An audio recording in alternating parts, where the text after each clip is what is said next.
and gentlemen, this is your captain speaking. Welcome aboard the Financial Independence Podcast.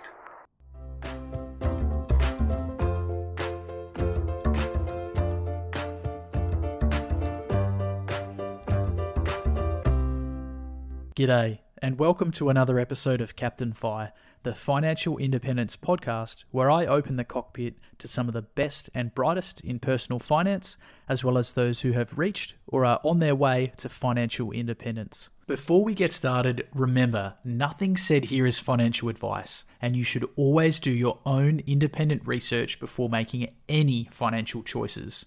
With that being said, I hope you enjoy the episode and learn something new.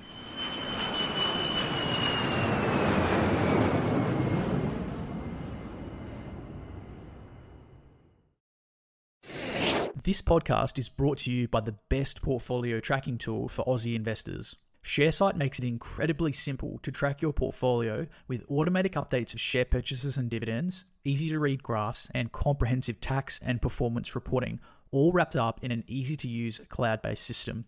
For users with fewer than 10 holdings, it is completely free, and I even used the free version for years. Head over to captainfi.com/sharesite-review to see if ShareSite is for you. Captain Fi listeners can score themselves 4 months of ShareSite Premium for free by using the bonus sign-up code in the article. If you do ever decide to hold more than 10 stocks, be sure to use this code to get your first 4 months for free. Even if you do only plan to use the free version, using the code means if you ever do upgrade, you will still get your 4 months for free. Ditch the Excel spreadsheet and complete your tax with a click of a button by signing up today. That's captainfi.com/sharesite-review for your 4 free months. G'day, welcome on board the Captain Fi Financial Independence Podcast. On board today are Jess and Corey, better known online as the Fioneers. Now, Jess and Corey both spent the majority of their careers working in mission-driven non-profit organizations. But in 2018, Jess experienced a case of really bad burnout, which led to some anxiety and really needing to take a step back. So Jess had a 6-month career break to really focus on her mental health, returning the following year to part-time work. This gave her time to rest, reset, focus, and plan. When researching and planning out her future career and finances, she discovered that they'd actually already reached Coast-Fi, so decided to only continue working part-time and enjoy creative and relaxing hobbies on her time off, such as writing and blogging. And in 2020, Jess launched her own business, Design a Life You Love, which went really well, and only a year later, she was able to leave her job to work full-time on the business. It's really exciting, and now after purchasing and building out a camper van last year, they now travel the USA living a location-independent lifestyle. I'm really interested to chat to them today to learn about their attitudes towards fire and really about designing a life you don't need to retire from. So, Jess and Corey, thanks so much for coming on the pod today. This is awesome. I've never done a 3-way podcast before. Thanks so much for having us. Glad to be here. Oh, my pleasure. Now, look, before we crack on, I've got a big list of questions I'd love to ask you. Before we get started, though, can you tell us a little bit about yourselves? So maybe, Jess, do you want to go first and tell us a bit about where you're from, and then we can hear from Corey? Sure. So we are in our mid-30s. We're currently based in Boston in the United States. And we're a dual income, no kids couple, though Corey did quit his job earlier this year and he's on a sabbatical. So technically we're single income for a short bit.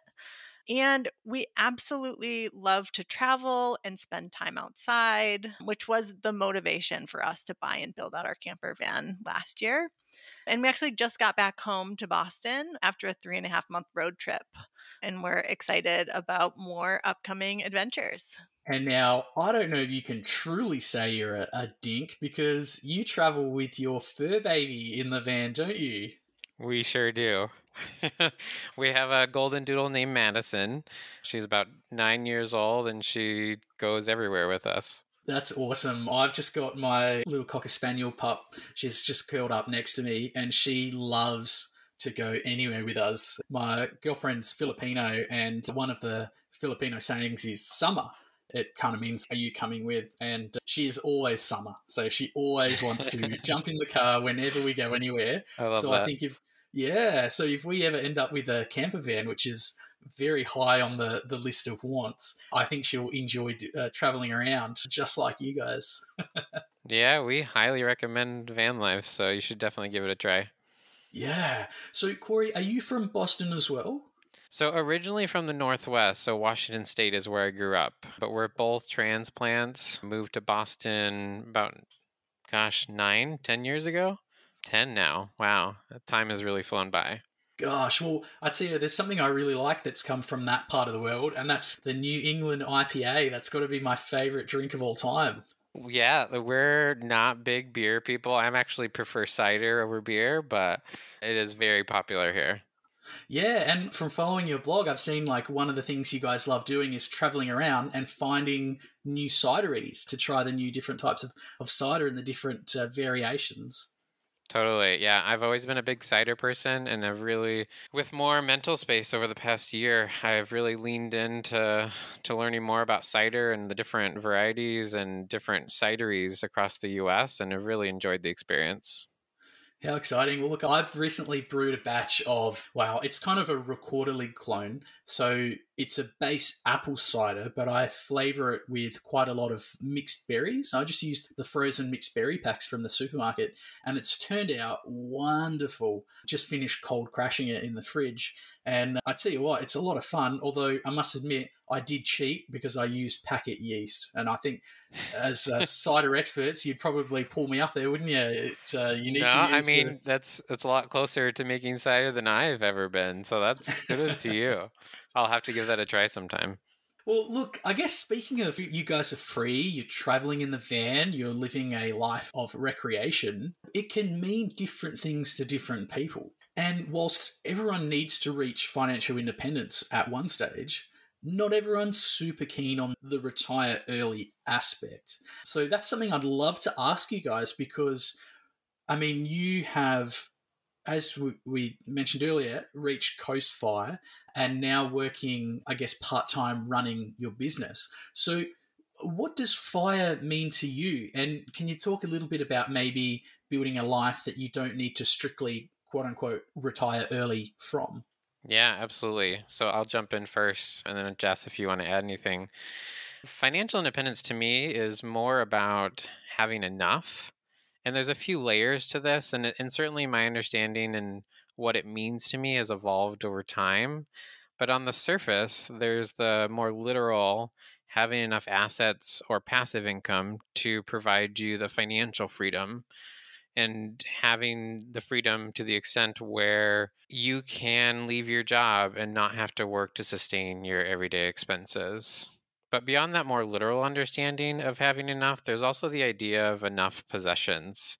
With this idea of with financial independence, there is this anti-consumerism theme that has really resonated with me. It's not only enough money, but it's also just having enough possessions where you don't need to go out and buy the latest and greatest, and really coming to appreciate life for more than just possessions and owning stuff. And then another layer that I think about when I think about financial independence as enough is as it relates to time, and maybe even not having enough time and choosing to intentionally value time more than money or possessions. And so I think this has really influenced our approach to financial independence and not waiting until we reach FI to design the life that we love, because time is so precious and limited. And so this is what really motivated my recent transition from my traditional day job, because time just felt so precious. Yeah, absolutely, man. That resonates so much with me. The last 12 months have been very difficult, just personally for me. I've experienced a lot of loss in my life, and it's definitely reinforced that time is scarce. It's the ultimate commodity. And it reminds me of that awesome book Vicki Robbins wrote, Your Money or Your Life. It's so true, isn't it? And the intersection of many of these sort of different I guess you call them philosophies about minimalism, financial independence, stoicism, and living a deliberate life. I think we can get so weighed down in the dogma of, oh, yes, you must do this, you must optimize expenses, you must save 25 times your annual expenses, and then you can quit. Really, I think it's not so black and white, yeah? Like life is many different shades of grey. Yeah. And I think as we think about that for ourselves, right, it's not just about financial independence and getting to that place where you have enough that you can retire early and never work again. But the idea for us is more around financial freedom. And so it's figuring out how we can use that financial freedom that we build along the path to financial independence to design the life that we want to have. So, how can we use our FU money to get out of bad situations or take advantage of opportunities? How can we use the fact that we're coast fi and only need to cover our actual expenses to be able to do something like scale back on work and travel around in our camper van and work 15 hours a week, right? And so we're taking this idea of enough and saying, well, what's actually enough for me to live the life that I want to right now, knowing that I also want to have enough in the future. So it's taking into account, how do we live our life today in the best way possible without jeopardizing having a comfortable traditional retirement? Yeah, that's the $64,000 question, isn't it? And I think it's something that a lot of people get wrong. Like we do stack up so much money and we keep putting things off for the future when actually we could probably live a pretty awesome life now by making a few choices. And I love to talk about a couple of your choices. And I guess these next questions, they're kind of intertwined. I was going to ask a little bit about your journey to financial independence, but something that I was just watching last night, I had a visitor over and we were watching Scott Reekins. He's got this YouTube channel, Playing with Fire, and it's awesome. He's got all these short interviews from, I guess, like thought leaders and bloggers and authors in the fire community. And there's an awesome video with Vicki Robbins, and she's talking about fire being just the beginning, or fire being just the beginning, and the different quadrants. And the first quadrant being to, as you mentioned earlier, the traditional building up enough assets to cash flow your lifestyle and a traditional retirement. But the further quadrants are really about helping others, self-actualization through helping others. And that seems to be a bit of a core tenet of yourself, Jess, and Corey's lives, being that deliberately opting to work for non-profit organizations, I guess providing more meaning and purpose with the trade-off of being lower pay than in a private sector. So I'd love to know a little bit about why you made that choice and why it was important to you on your journey to financial independence. Yeah, the irony with working for a nonprofit while also pursuing FI is that for 5 years, give or take, I was aware of financial independence, but I didn't really consider myself part of the financial independence community. And I think the reason that was the case is based on the narratives and the stories that I was reading at the time. I thought working for a nonprofit somehow disqualified me from pursuing financial independence. It was almost like the thing that people did after financial independence as opposed to something while on the path. Now, I look back on that time now and think that line of thinking is absolutely absurd. And it took me a few years of kind of deepening my understanding of financial independence to really change this belief. But beyond this transition, choosing to work for a mission driven organization was really motivated by both wanting to contribute to society in a more meaningful way and selfishly to have a 9 to 5 that was about more than just profit margins. Yeah, and to add to that, I think for me, I never really thought about finances or financial independence. I knew we needed to save, but for me, my focus has always been, how can I help people and how can I make a difference in the world? And it just happened to be at a certain point that luckily Corey had been managing our finances well for a long time, and I had not wanted to be involved early on. But to realize that these two things were actually compatible, that we could do work that did good in the world while also making sure that we were supporting ourselves to live the lives that we wanted. And so I transitioned out of working for a nonprofit after I started my business. So I worked in nonprofit through the beginning of 2021. And I actually still see that I feel like I still have a mission driven and purpose driven career. I feel like the work that I do is focused a lot on helping people figure out how to design lives they love and inspire them to feel that they deserve it and to figure out how to make it happen for themselves. And so it's interesting because I feel actually like this is almost a more compelling purpose for myself now than I ever felt working in a nonprofit for a cause that I thought, oh, that's cool. Let me apply for that job. So it is definitely interesting to see how that's evolved, because I think I originally thought to have a sort of mission driven career of meaning and purpose, it has to be working for a nonprofit, which I now know is not true. Yeah, that purpose, it's really important. I think maybe a lot of people do this when they hit the fire and they fall off the RE cliff. A lot of people, they end up with this existential sort of crisis and they're like, well, what's the point? What am I doing with my life? And I think a lot of people, they come to the realization that, oh, it's not just about me anymore. I should be helping others. And that's how society works. So I'd love to unpack and learn a little bit more about your business. And so, as you mentioned, a couple of years ago, you launched your very first cohort of the Design a Life You Love program, which is really cool. And you have been working on it and building it since then. I'd love to know, what does a coach do? How are they different from traditional financial advisors?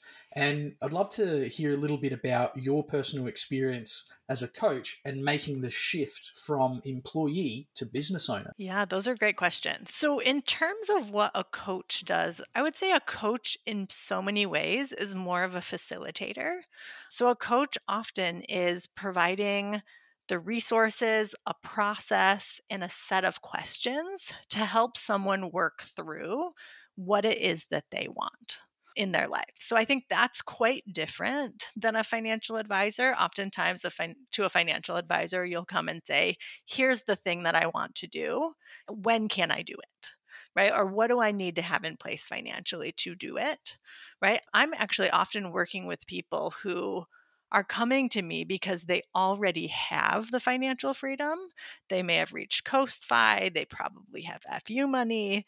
Some even have gotten to a point where they're about to retire and are saying, I have this financial freedom and I don't know what I want to do with it.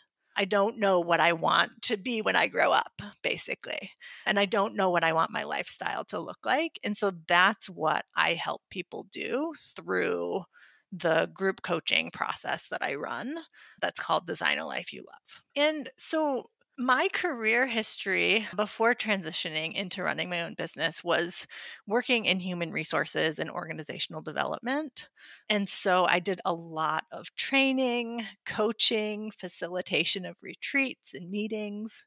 And so a lot of that work and those skills are very transferable. And I enjoyed the sort of content of the type of work that I did, but I didn't always identify with the reasons for doing it. So I remember vividly having a colleague come to me, and she worked in marketing.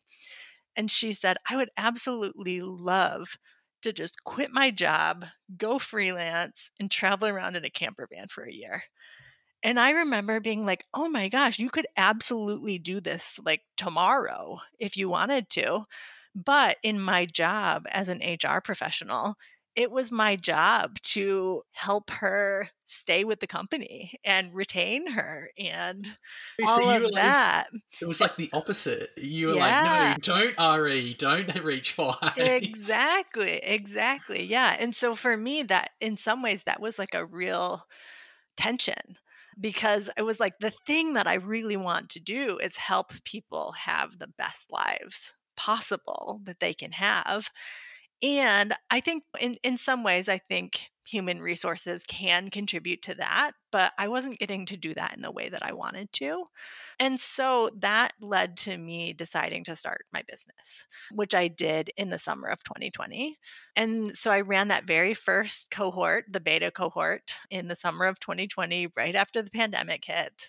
And since then, I've run 14 more cohorts of the program and have expanded to run accountability masterminds for alumni of the program. And then we'll also actually be running our first in-person retreat this year in September, which has been a big dream since right before I articulated it, right before the pandemic. And so now we're able to make that a reality. That is super exciting. Just listening to you speak, I think I need to sign up for this because I've certainly found myself floating a little bit. And yeah, I reckon it's something I could get a lot of value out of. I think people we're not really that good at figuring out what we want.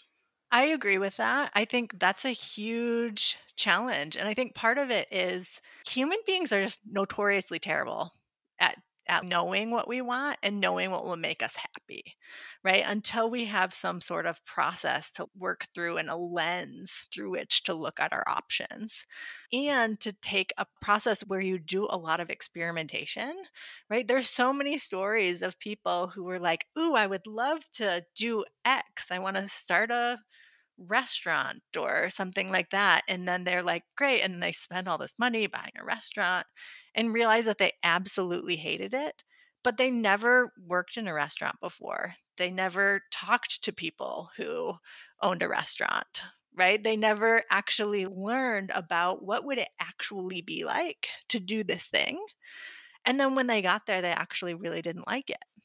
Right. And so that's, I would say, the lifestyle design process that we walk through is first figuring out what is our compass, right? What are the things that we truly love to do? Why? What is our core motivation? What gets us up in the morning, or sometimes what really frustrates us can be an indication of that as well. And then also understanding what is the context in which I thrive, right? And I think that's unique to different people. And so knowing those things, we can have that as a compass to be able to analyze and assess different options that come our way. And then we can also use that as a launching off point to start to dream big about what's possible. What are all of the different ways that I could combine what I love to do for the reasons that I love to do it, and in the context of a situation in which I can thrive, and then come up with a ton of ideas and start experimenting with them. And that's really the essence of what we do that's a lifestyle design process generally, and the process that I bring my clients through. I'm just gritting ear to ear listening to this because, yeah, I think this conversation's come at a very, very good time for me because I'm getting back on the bandwagon, so to speak, after taking a few big knocks from life. And yeah, as soon as we get off this call, I'm going to get my A4 piece of paper out and I'm going to start writing. I'm going to go through this process. I guess in the past, my strategy has been to eliminate or subtract things that I don't like. For example, shift work. I wasn't a big fan of shift work, so I guess transitioning away from my full-time shift work and night flying, that was a big help for me in terms of my mental health and being able to be close to family. So I was very far away from family and having to travel significant distance just to see my family that was also something that I wanted to subtract. And so that's kind of been my strategy so far, but I've never actually sat down and done what you've described and actually plan out what do I want. My partner and I, as my business mentor says, we've been sampling from the smorgasbord of life. And so that's his funny earworm about basically going out and doing the experimentation that you mentioned. And that's been really helpful. We've tried different hobbies, different skills, trying out different foods, different cooking classes. And that's been a lot of fun and provided a bit of a variety. But I think my biggest goal, Jess, is getting this hobby farm. And it's really interesting hearing you say about experimentation and getting some experience. So I'm just thinking I should probably go and maybe do some kind of farm stay and actually figure out if that's something I actually want to do or not. Yeah, definitely. Well, one thing that I would say about your approach, I think that's actually, you're in a really good spot to start a lifestyle design process because I do feel like the first thing that people need to do is subtract the stuff that they don't like to make room for the things that they really want. So I actually feel like you're in a fantastic spot for that. And you've started to do a lot of the experimentation to figure out what you really want. Right. And so now you can start experimenting with the bigger things like this hobby farm. And yeah, I would absolutely recommend experimenting with that if there's a way to volunteer, if there's a local organic farm, or for example, I've had a client who spends like a month here or there doing something called woofing. It's like worldwide something on organic farms where you actually go and you stay on a farm for a certain period of time to support them in the work that they're doing.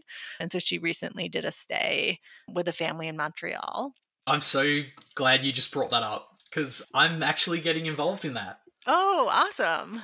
Yeah, there's something in Adelaide called the Connected Gardens, and it's funny because I normally am quite private, but I guess I'll talk and put it out here. Joe's Connected Gardens in Adelaide, and for any listeners that are in Adelaide, come and check it out. And they have woofers as well, and it's this really awesome urban garden that's all in people's backyards, and they have dozens and dozens of houses that are all linked up, and they produce masses of lovely food, which they then give away via the grow free carts to the community. That's awesome. And are you getting involved in that? Yeah, so I've previously sporadically gone, but I'm getting involved in a more regular. So I'm basically going to try and go for 1 day a week or essentially a half day to go and help out in the gardens. And it's a lot of fun. I've been learning a lot of really cool skills. And yeah, recently I've been trying to set up a system for them to be able to record. So I donated my camera, tripods, all my videography equipment so they can actually record the workshops that they're doing and hopefully be able to get that up on YouTube or up on their website. Awesome. Well, that sounds like a great way to learn more and also use your skills to contribute. Yeah, you guys laughed if you ever saw my balcony in my apartment.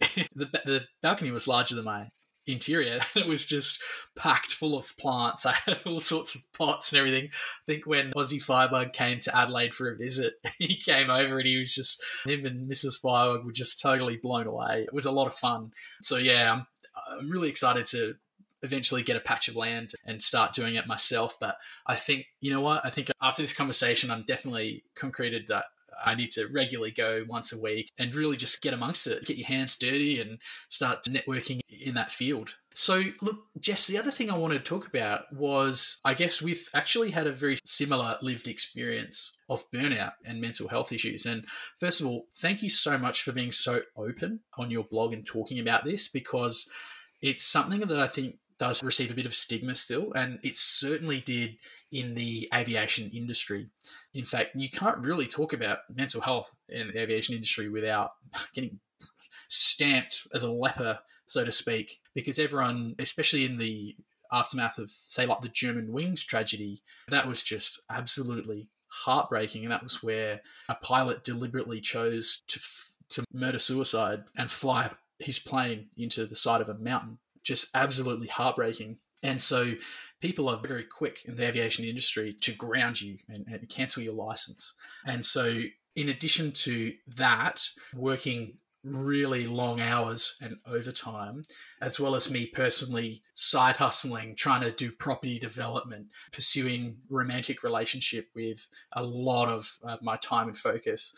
And then when I had both my parents dying of terminal cancer, it was really hard, and I did experience that burnout, and I can relate to a lot of the things that you talk about that you've experienced. And I kind of feel like I also have had a big chunk of time since my mum's passing. It's like a big sleep, kind of a rest and regaining control of my life.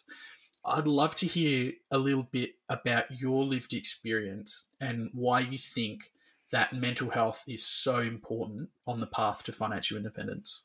Yeah, I wasn't aware of your story, so thank you so much for sharing it.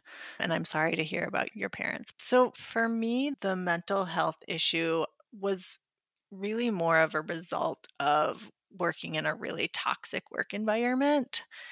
and having a mindset that I felt like I needed to prove myself. And so was constantly pushing myself to continue to grow and make it to the next level and increase my income and all of that, which I think partially was a reaction to feeling like I was treated differently as a woman and felt like I needed to go above and beyond so that I could prove that I was, just as qualified as my male colleagues. And so I got to a point where I actually was up for a promotion, and then I was told that I was not getting that promotion right now because I needed to manage my workload more independently. And that was tough to hear at the time. And my reaction, though, to it was to put my head down. And I'll go back to say a little bit more context. The reason why they said that was because I tended to set boundaries. And I tended to say, this is more than one person can do in a like 40 to 50 hours per week. Or I would really love to be able to do that, but I can't do that and this, right? So it wasn't about me not being able to do the work. It was about me trying to set limits and them being unhappy with that. And so I said, okay, I'm going to put my head down and I'm going to not set a boundary. I'm going to say yes to all of the things for 6 months and see if I get promoted in the 6 months, which was a terrible idea. But spoiler alert, I did get promoted at that 6-month point. And then 2 weeks later, I had a mental health crisis and started experiencing really severe anxiety and panic attacks. And I was so burned out to the point where I could not work. I couldn't even look at my work computer without having a panic attack. And part of the reason why I'm so open about this journey is because I don't think people need to get to the point where they literally can't take another step forward before deciding to make a change. At the time, I, for whatever reason, needed something external to push me to make a change rather than just deciding to make a change because my life would be better. And so I want to spread that message to say people don't need to get to that same point. Like, you don't need something external to push you to the point where you have to make a change. You can say, I'm not liking this very much, or I'm in a situation that's toxic or unfair, or I'm being treated in a way that I don't want to be treated. And you can just decide to make your situation better because you deserve it. And I definitely encourage people to do that before you get to the point where I did, right? Sort of the point of it wasn't no return, but it was the point of it's going to take me a lot longer to recover because I let it get past that critical point. And so I encourage people not to wait until that point because the recovery will be a lot smoother and easier. Though I will say I did learn a lot from that experience and know that I'm in a much better situation now. And I hope that I can share what I've learned with others so they don't need to go through the same things. Well, look, thank you so much for sharing, because I know it's not an easy thing to talk about, but I think the more we talk about it, the better it will be for everyone. So I just think I'm incredibly proud, and I feel privileged to be able to have this conversation with you. I definitely had a similar lived experience. I just took on more and more, in addition to, I guess, trying to run my websites, as I mentioned, all these other things I was piling onto my plate. And then I took on a lot of extra duties and responsibilities at work, including some admin type non-flying issues. And it led me to, I ended up failing a check ride, like a simulator, a quarterly sim. And that should really never happen. And I think for me, it was like an indicator of burnout and this overlying stress. And similar to how you said you couldn't even look at your computer, well, I experienced a similar thing, but with my phone. And anytime my phone rang or buzzed, or an alarm went off, I just had this shock reaction, like this, what's the word I'm looking for here? Just like a reaction, I guess, like this sense of fear. My heart rate would go up and I'd be like, oh no, what's happening now? What fire do I need to put out? And I even went so far as to get another phone. Like I got another phone, I got a different ringtone, and I separated like a work phone from a personal phone. And yeah, it's funny. It's something that I'm still working a lot on. And I think prioritizing our mental health is so important. I'm reading a really awesome book at the moment called Essentialism by Greg McKeown. Have you heard of Essentialism, Jess? Yeah, I love that book. It's actually one of my favorites. It's awesome. I'm only a couple of chapters in, but for listeners, it basically, just how Jess mentioned earlier, how you can try everything, but you can't do everything at once. Well, that's kind of the core message of the book. It's talking about how it's maybe similar to what Jess experienced in her job, in that she was good at her job, so she was assigned more tasks, and she just put her head down and said, yep. And then what kind of happens, and this happens with pretty much everyone, is someone gets quote unquote performance punished, in that if you do really well, they reward you by giving you other people's work. You end up spread so thin that you can't do anything. And so McCown talks about moving a millimeter progress in every direction, and you're not really getting anywhere. Whereas he's saying, actually, if we learn to say no, and we just focus on what's important, we can concentrate all that effort and energy into actually moving the needle in areas that actually matter. And I'm reading this book and I'm like, straight away I'm thinking, okay, I can apply this to my life. I can apply this to my business. I got to cut out this red tape. I got to stop stuffing around on things that are distractions, that are not moving the needle. And yeah, so it's just, I'm really enjoying the book. Yeah. I mean, what did you take out of it? So there's so much that I took out of it. And I actually feel like a huge part of the life design that I have is doing only the things that are truly going to move the needle, so that I have time to focus on.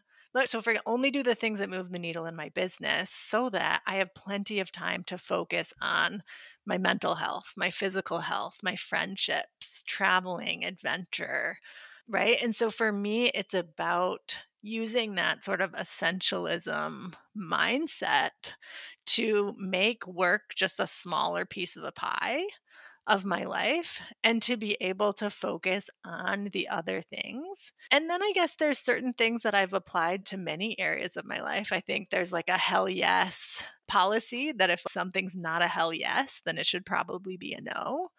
And then there's a few specific things that I apply to many decisions. And so one of them is that we have this cognitive bias to feel more positively toward things that we already have. So say like you're offered a job, or somebody invites you to come and speak at this thing or be part of a group or something like that.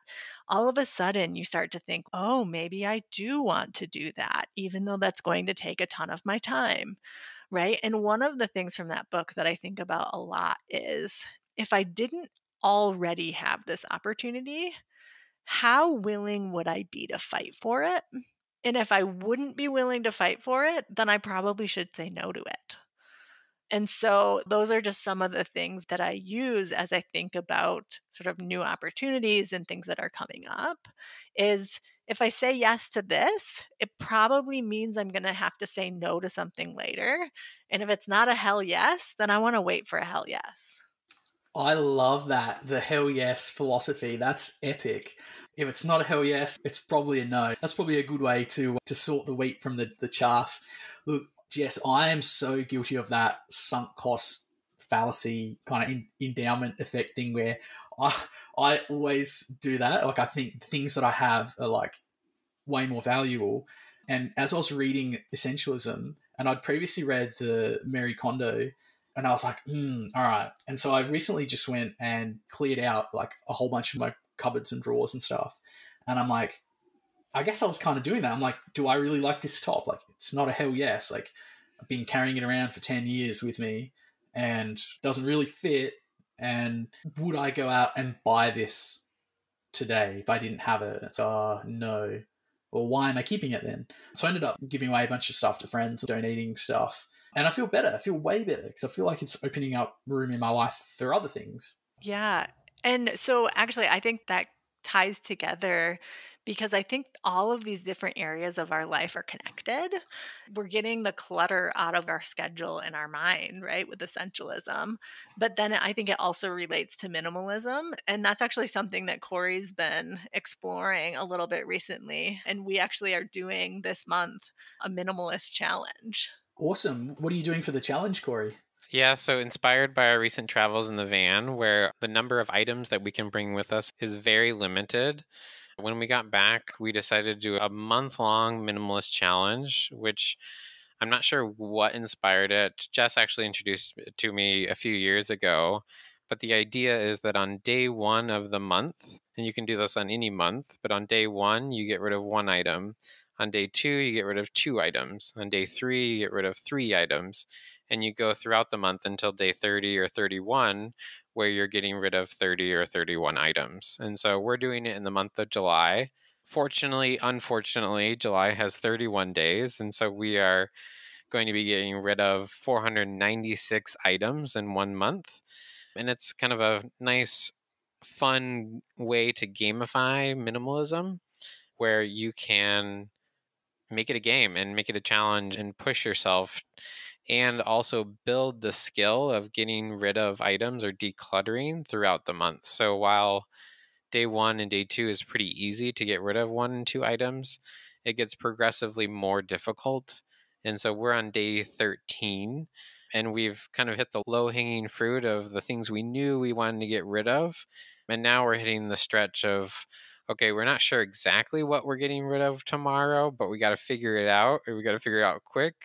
And so it's kind of forcing us to reflect on, do we need these things in our life? If so, why? And if not, like, why do I still feel attached to this backpack that I've had since I'm 18 years old and I haven't used in 10 years? Like, why do I have to keep it? We'll get back to the show in a moment, but for now I want to ask you a question. Do you have a side hustle? And if you do, is it scalable? My side hustle is building and running websites, a form of digital real estate. Now, it might sound tricky to make money online, but really, they're just small online businesses that have low overheads, high margins, and which you can easily scale by outsourcing. If you've ever read The 4-Hour Workweek by Tim Ferriss, then you're on the right track. What I love about websites is, just like my investments, they're working 24/7 to make me richer. And I can put as much or as little effort into running them as I like. I can pay a writer to produce a piece of evergreen content, which is then edited and posted by a virtual assistant, and then it can be viewed potentially millions of times and easily updated by my editors over the years to remain relevant. If you want to learn more about this lucrative side hustle and retraining for the digital workforce revolution, then check out my article about making money online, and read my review of the eBusiness Institute and their online self-paced courses. The eBusiness Institute cover everything from total beginners right through to advanced web design and how to buy, renovate, run, and sell websites for profit. As a graduate of the eBusiness Institute, I can't thank Matt and Liz enough for the valuable web skills I've developed, and now I can enjoy growing my portfolio of websites for semi-passive income. Captain Fi listeners can register for free access to some of their resources by following the link in the eBusiness Institute review article on captainfi.com. So, what are you waiting for? Start learning how to build a portfolio of digital real estate and use websites to make money today. So, what are some examples of the things that you and Jess have been letting go?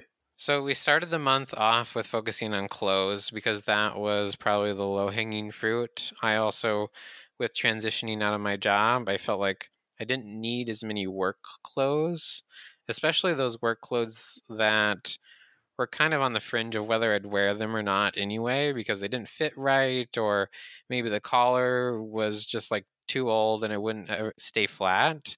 And so we definitely started with clothes. We actually went through our dressers and closet, and we got through probably 50 items of clothes that we were donating. So that's where we started.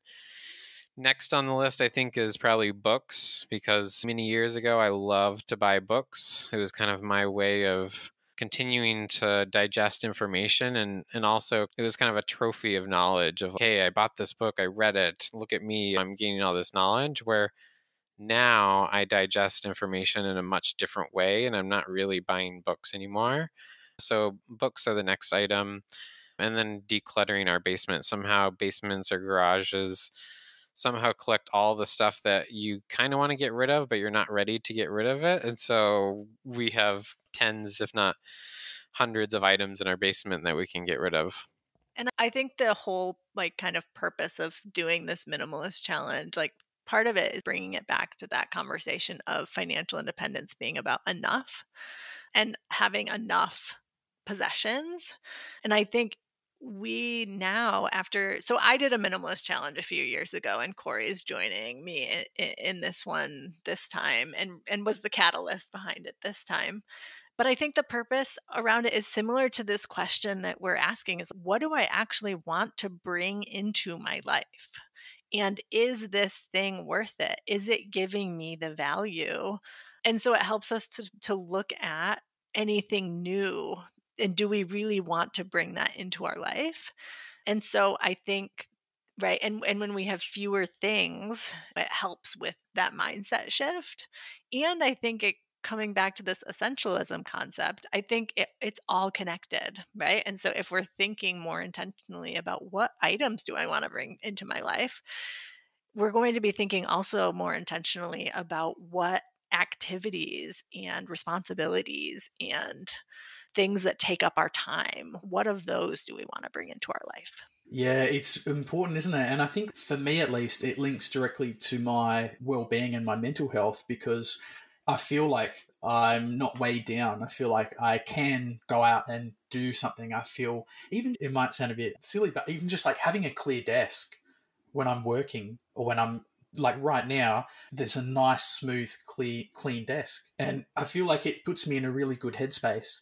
And similarly, when I'm in the kitchen, like having a nice flow in the kitchen and having everything laid out and space to work and prep makes it super easy. I found it very difficult if there's a big mess or there's a lot of clutter. I find it actually clutters my mind. Yeah, I agree with that completely. We actually just cleared off our desk, partially as the minimalist challenge and partially to set up a YouTube studio. And it was night and day from sitting down at a really clean desk with a handful of items versus 50 items. We had all these books and picture books and other things that we hadn't looked at in years. And it's like, why do we have them here? Why are they weighing us down? And it just, yeah, it frees you up. Now, look, I'd love to shift gears a little bit and ask a little bit more about your personal finances, if you guys are open to that. Yeah, of course. Awesome. So, look, wouldn't be the Financial Independence podcast if I didn't ask you about your investments. So, I'd love to know what Jess and Corey, you guys invest in and why you chose that. Yeah, we invest in a total market index fund. And it really is that simple. So all of our investments are in equities. And the reason for doing this is that it's one of the best ways to ensure our assets grow at a really high rate over long term.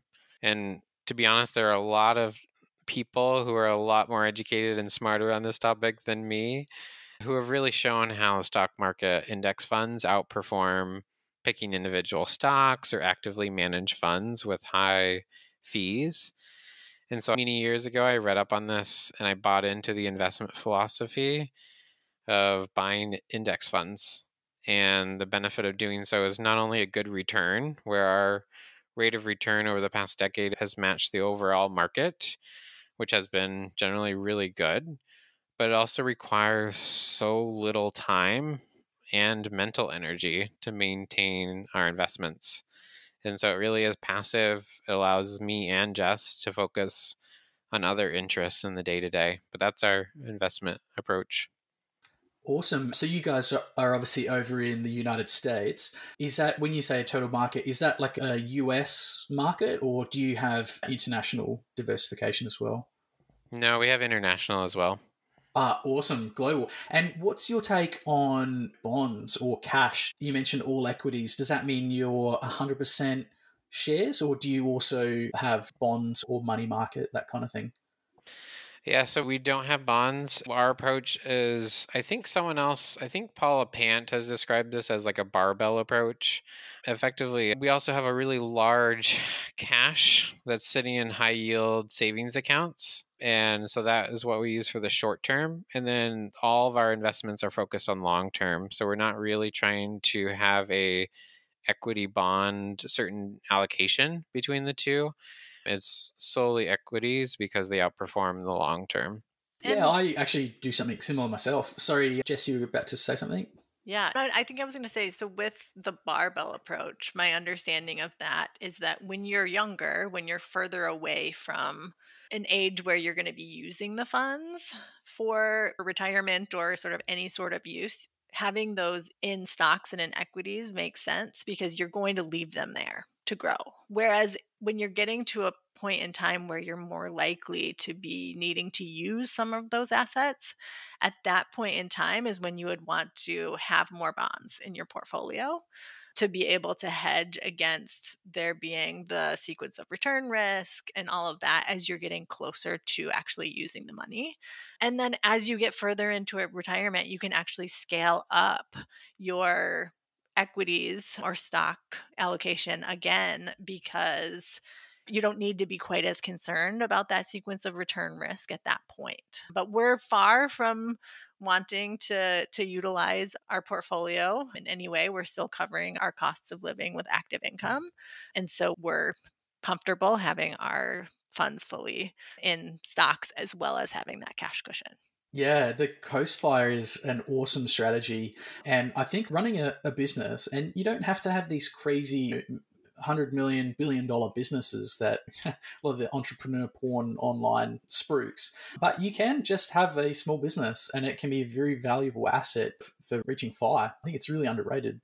So I guess just on that, do you guys have a fire number or a passive income figure that you're aiming for a quote unquote retirement? Yeah, that's a great question. So we do have a fire number. We actually, I would say we mainly have it because we like to track our progress toward financial independence. It allows us to gamify the process. And so on our blog, we don't actually share our specific numbers. And so it also allows us to help our audience understand what percentage toward our full FI number are we so that they can hopefully identify with our story as well.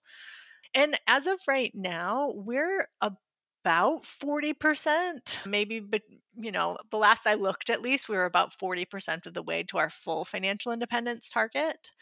And we have reached this milestone called Coast Financial Independence, which I think was our bigger goal, which is to get to the point where you don't need to add another dime to your investments. They'll grow over time to provide you with a comfortable traditional retirement later.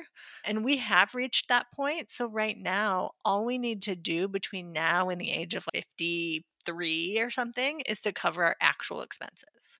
And during that time, our money will continue to grow. And so, we would be able to retire and live off our sort of nest egg at that point in time. Yeah, and in the meanwhile, you're actually living a life that you love, working part-time on a business that you love running and helping people. So it's kind of like a win, right? Yes. So I guess that leads me to the next question is I usually try to ask people about a savings rate because that is another big metric that people use when they're gamifying or tracking their progress is, okay, well, what's the savings rate? And for people that are maybe new to the podcast, the savings rate is basically your proportion of take-home income that you put towards investing. And some people like to calculate it slightly different way, especially when it comes to property and paying off a mortgage. But I just like to think I should keep it simple, and it's the proportion of your income that goes to investment. So it's almost like 100 minus your spending rate, if that makes sense. And I guess it's an interesting question for you guys because being Coast Fire means that you've built your investment portfolio and you are now not really focusing on adding to it as such as letting it grow in the background. So by definition, a coast fire savings rate would technically be zero. So maybe when we think back to when you were both working in the nonprofits, did you have a target savings rate, or was it just you saved and invested what you had left over, or how did you manage your savings and investings? Yeah, our approach to savings rate has really evolved over time. Early on, when we were in more of a wealth accumulation phase, at its peak, we were probably saving around 60% of our income. And we got to that high of a savings rate by incrementally increasing it year after year. And it was actually in kind of everyday conversations where I'd come to Jess and I would say, hey, for next year, I was thinking we could save 5% more next year. And she'd be like, wait, what are we doing? That was my first attempt at introducing financial independence to her that did not go over so well because I was leading with the mechanics and not the why. But it was, when it comes to savings rate, it was a game of increasing our savings rate each year by a few percentage points. And so we definitely didn't start out saving 60%, but that was about the peak when we were in our kind of highest or peak earning years. And it took us many years to get to that level. But as you said, after reaching Coast Fi and recently quitting my job, I now focus less on savings rate. Although, even after we reached Coast Fi, it wasn't like a flip of a switch and we stopped saving altogether. We reached Coast Fi and then we were still earning as much as we were and saving as much as we were. But we then started to take new approaches to lifestyles. And we are a little bit more risk averse. And so it didn't happen on day one, but over the past 3-4 years is how we've really started to change how we approach lifestyle questions and really use the financial freedom that we have achieved by front loading all of our investments to be able to take a little bit more risk and value our time more than money. And I think about people generally, right? So people in the financial independence community who are saving 60% of their income or 50 or even 40% of their income, that's a significant amount. And if you get to a point where you don't need 60% of your income anymore or 40% of your income or however much, you have a ton of freedom to be able to start scaling back and to say, wow, what could I do if I only needed to make X? Right. And so that was part of how this happened for us was, right, we did get to a point where we were saying, okay, wow, we've reached Coast Fi. How can we start to make some changes? Right. And so around that time, that's when I took some time off from work. I started working part-time. I actually learned about Coast Fi as I was working part-time, assuming, right, that I would eventually go back to full-time work and then realize, wow, we're Coast Fi. I don't ever have to work full-time ever again if I don't want to. And so focusing on your savings rate for a period of time can get you to a point where you never have to focus on your savings rate ever again. Yeah, it's awesome, isn't it? I think I probably took it a bit far. Like I was able to live, I guess, quite frugally, being single, no kids. I lived in a small apartment and received housing subsidy through work. I was often away a lot, so my utility bills were really low. I'd get meals allowance. So I was very fortunate in having low expenses and also really high income that I was able to save the majority of my income. And I think I kind of, say gamify, I probably took it a bit too far, but I think we're in the 70-80% mark. And I must admit, whilst I didn't feel like I missed out on anything, I think in hindsight, maybe working less would have been a smarter move, even if it took a little bit longer to reach FI. I think for a lot of people, I think when we first learn about FI, we assume that like work is the enemy of freedom and independence. And then I think over time, I've realized that's not the case, that working in a job that I hate that requires too many hours of me is the enemy of freedom. But if I can work part time doing work that I enjoy, that I'm passionate about, working for myself, potentially working for someone else if they let you set really good boundaries and are really respectful of your time, right? That could even work too. But those things aren't necessarily the enemy of freedom. And so, yeah, I think that's something that I've come to learn over time, is that I don't need to get to a point where I never need to work again. Yeah, I love it. I mean, we all want to have some purpose. And yeah, I think part-time work, that's definitely the key. And I'm certainly enjoying now, quote unquote, semi-retirement. I love working on my websites, and podcasting is so much fun. And I get to speak to really interesting, clever people like yourself and Corey and see how everyone is building these lives. It's a lot of fun. Yeah, I don't think everyone wants to sit around and do nothing all day. I guess it perfectly leads me into my next question. You've talked about building a life that you love. And then there is this future goal with the Coast Fire at age 53, where your investments will now cash flow your cost of living. I mean, what would that life look like for you guys? Would you really want to change anything, or what would early retirement look like for you? Yeah, this is a great question. And I think Jess and I will answer this slightly differently for reasons that'll become obvious in a second. But I think for us, or for me, I should say, I have really started to think about my journey to financial independence as one that doesn't include early retirement, and wanting to find quote unquote work that is satisfying and enjoyable. And for the past decade, I have been working a traditional W-2 income job, a day job, that I just left earlier this year, about 4 months ago. And so I'm currently in the process of figuring out what I enjoy doing and how I want to spend my time.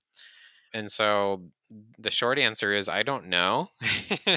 And I think me from 6 months ago would have been really afraid of admitting that out loud. But it is true. And I think, as we were talking about earlier, so many of us are still trying to figure out what we want to do with more time and how we'd want to spend our time and what it is we actually enjoy. But what I can say is that I'm actively working on figuring it out. And it's a big time commitment of kind of experimenting and trying new things. And right now I'm enjoying creating videos and video editing, and I'm finding myself spending 5 hours, 6 hours, even though I want to be on a break from traditional work, finding myself spending that much time just creating videos and having fun with it. So I think that would probably be part of it for me, of what that future life looks like. But it is still to be determined, I think, for me. But I think it's slightly different for Jess. I don't know if it's that much different, except for the fact that I feel like I know, right? I know in terms of, I know what I enjoy doing. And I know that for me, I think if I were to magically reach FI tomorrow, I don't actually think that anything would need to change about our lifestyle. Right? I think that we're already doing exactly what we would be doing if we reached FI tomorrow. Right? I would be continuing to do the coaching and retreats in part-time, 25 to 30 hours a week. And when we're traveling, less, right? We would continue to travel for months at a time in our camper van and spend time investing in our friendships and in our health. And I think Corey would be doing exactly what he's doing right now, is taking time to figure out what he wants. And so I think and it's interesting, because I used to say, I want to make so many small changes in my life so that when I reach FI, it's just another day. It feels okay, well, we reached that milestone, but it doesn't matter because we're already living the post FI life that we want anyways. And I feel like for me, that's true. And I think for Corey, it's in process. Well, I think that's also a testament to the work that you've put into designing your current life, designing a life you love. Really, that's just a vote of confidence to say, well, we don't really want to change anything. Well, that kind of means you've hit the nail, haven't you? Right on the head. I think so.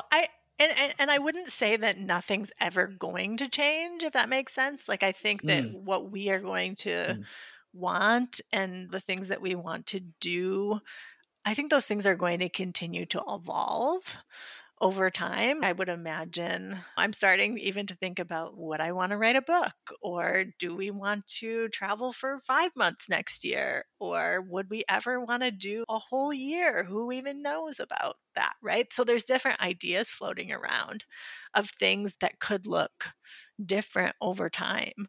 But I think for me, it's more like we're content with where we are right now. We're paying attention to what we might want in the future and enjoying the process. Yeah.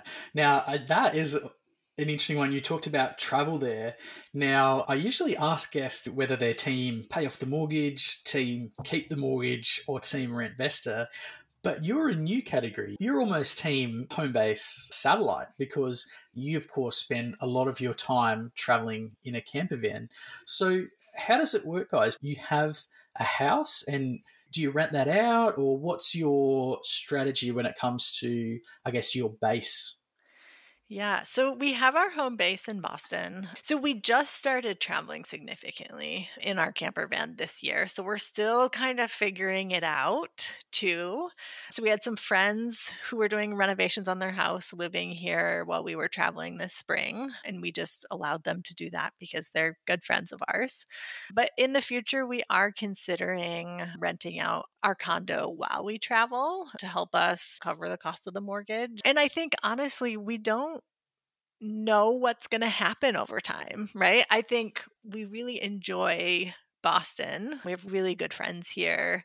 And so it makes sense for us right now to have this as a home base. But I can tell that there's certain things already that we're like, we just don't really like this thing about Boston. And those things are starting to come up. And so, right, I think who knows what will happen in the long term. We could stay in Boston as our home base forever. We could decide to have a home base elsewhere. We could go fully nomadic for a period of time. I think as of right now, we're still planning to stay in Boston, but I think all of those things could change over time.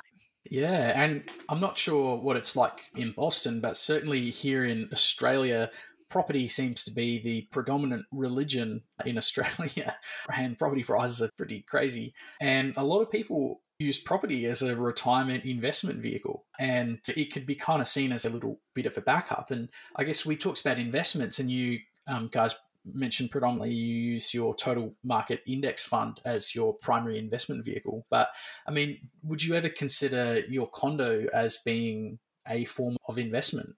Yeah, I mean, yes and no. So because it has been for so many years our primary residence, in the traditional sense, I wouldn't really consider it an investment vehicle because if we were purchasing a property as a real estate investment, I probably wouldn't have purchased this condo. There are many things that we liked about it as a primary residence that probably aren't good as a investment property.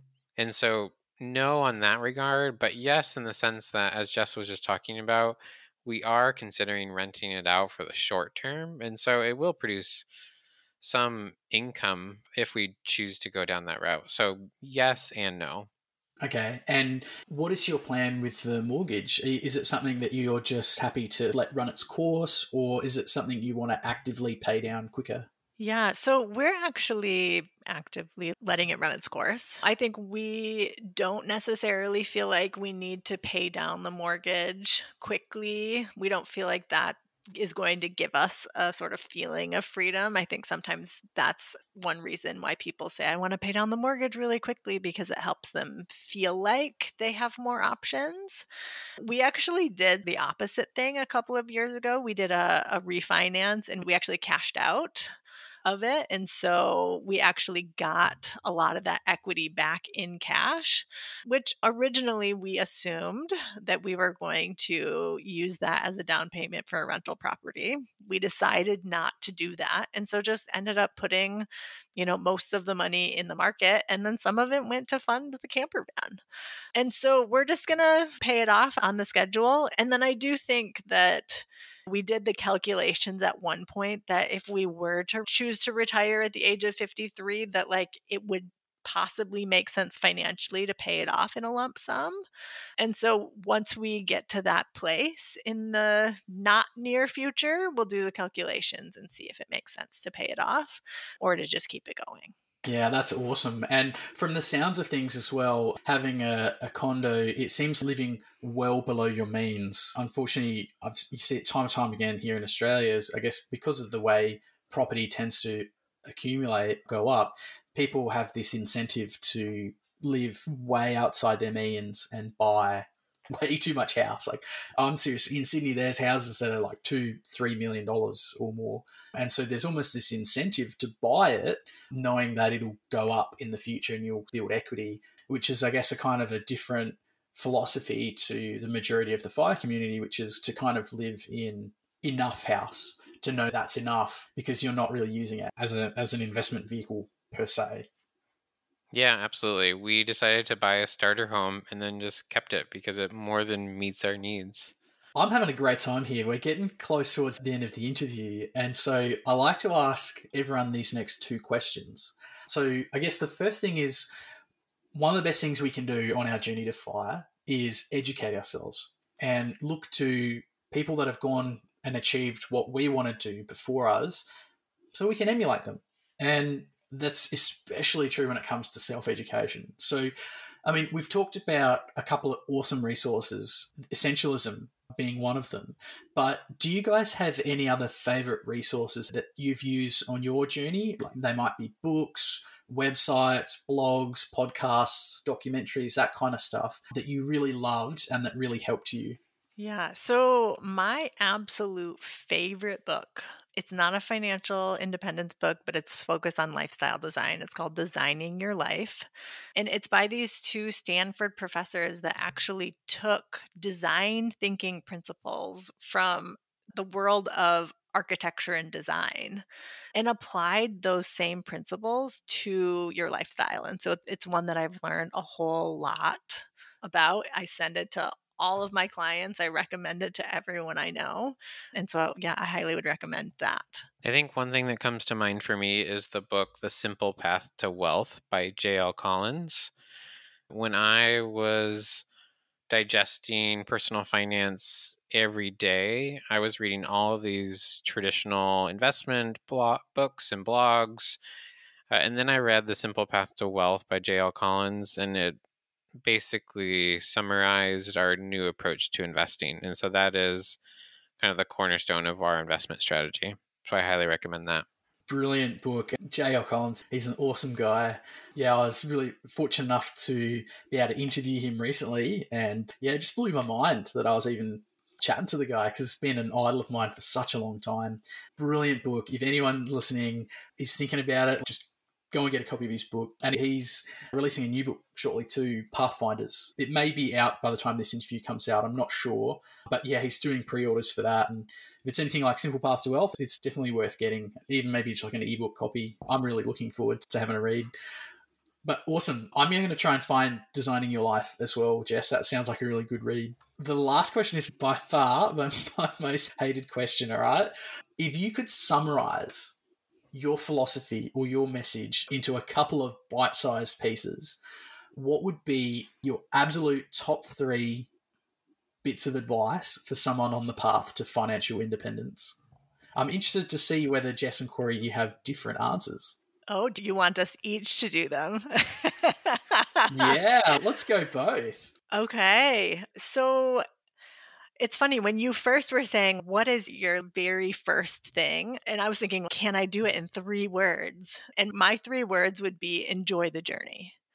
And so I think that might be my number one piece of advice, is to figure out what that means to you, right? Figuring out what that looks like for you. Why do you want to pursue financial independence in the first place? And how can you figure out how to enjoy that path along the journey? I will pass it to Corey so he can share one and we can go back and forth so I don't steal all of his. Awesome. All right, Corey, what are your tips, mate?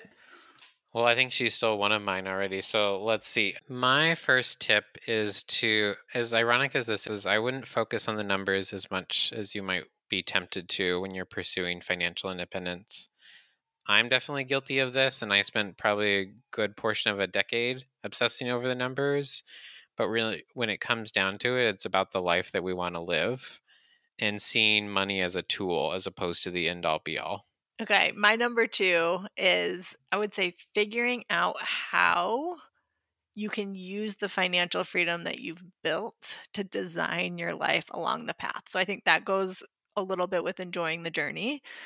But I would say it's seeing freedom and financial freedom as not being black and white, as this thing where you're either financially independent or you're not, right? But saying there's so many gray areas and ways that I can use financial freedom between now and when I get to that ultimate goal. And how can I make changes in my life so that I can enjoy the journey in the sort of utmost possible way? My second piece of advice is focusing on building a community of like minded people around you. And this not only makes it easier to have support and encouragement, but it also inspires new ideas of what's possible. Okay. I have a third one that's even slightly different. So you get 6 things probably from us today. Of course, you can come up with a third. So I would say my third piece of advice is to figure out our fears, right? So identify those fears of scarcity that we have.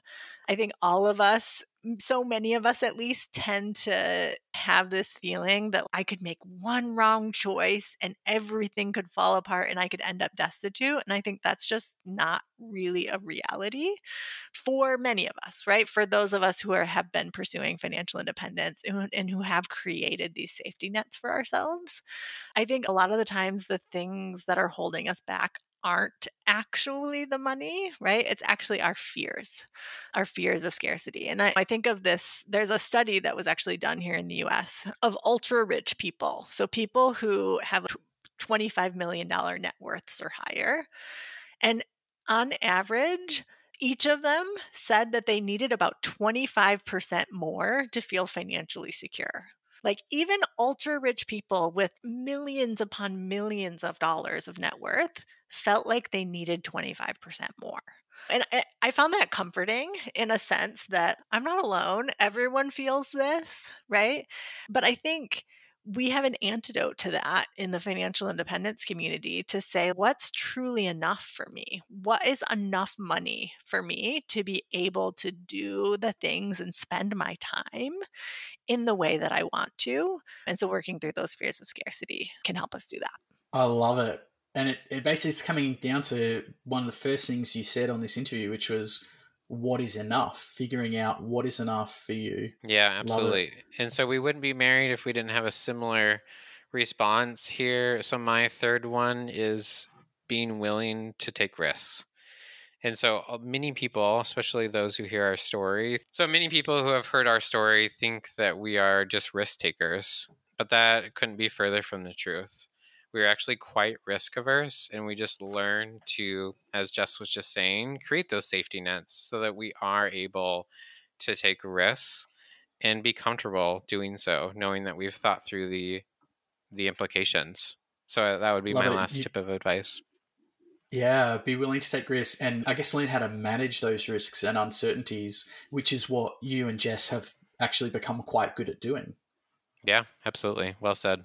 Yeah. Look, guys, thank you so much for your time coming on today. It's been awesome. I've taken away so many personal learning points from this. And like I said, I am raring to go. I have my paper and my pen to start my lifestyle design a little bit more deliberately. And so I feel really privileged that we've actually had this conversation and you're really helping to push me on an awesome pathway.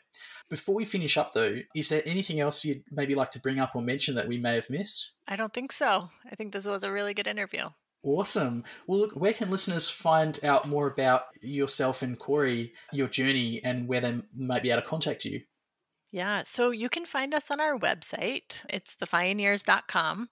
So like pioneers, but with an F for financial independence. And then we're on Instagram and Twitter at The Fioneers. You can find our YouTube channel at Fioneers, so no the for the YouTube channel. And then we do have a private Facebook group for people who are interested in financial freedom and lifestyle design called Slow-Fi Enthusiasts. And people can find that at thefioneers.com/FB for Facebook. Awesome. Anyone who's listening in, as always, go to captainfi.com, have a look at the transcript and the show notes. I'll have links to all of Jess and Corey's websites, social handles, and YouTube, and 100% recommend checking them out. They're really inspiring people. Guys, again, thank you so much for your time today. It's been an absolute blast. Hope you guys have an awesome evening, and look forward to catching up in the not too distant future and chatting again soon. That sounds great. Thanks for having us. Thanks so much. My pleasure. See you guys.